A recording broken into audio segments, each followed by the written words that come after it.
Mahepiim. Jõudis kätte söögiaeg ja perenaine kutsus lapsed lauda.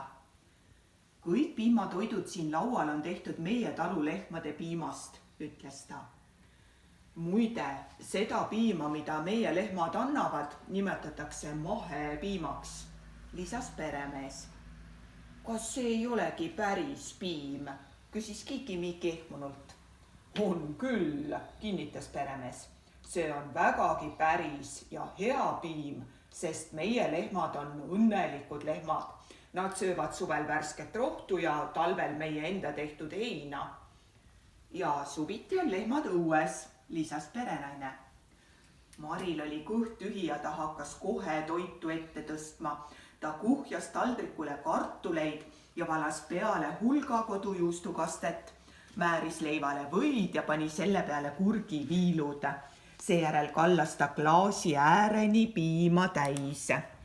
Kiki-Miki vaatas esialgu vaikides, aga nähes, kui suure isuga Mari sööb, tegi ta kõik täpselt samamoodi. Sellest toidust saabki kaltsiumit ja muud kasulikku, ütles Mari talle naeratades. Kas tunned, kuidas sa muutud tugevamaks? Kiki-Miki mõtles natuke ja noogutas. Tõepoolest oli tugevam tunne.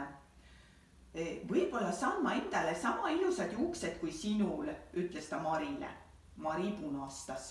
Ta teadis hästi, et piima joomine teeb juuksed ilusaks, aga varem ei olnud keegi tema juukseid kiitnud. Kindlasti saad, sõnas perenaine. Ja terved hambad saad ka, ütles peremees. Õhtu oli kätte jõudnud ning Mari ütles, et nad peaksid hakkama koju minema.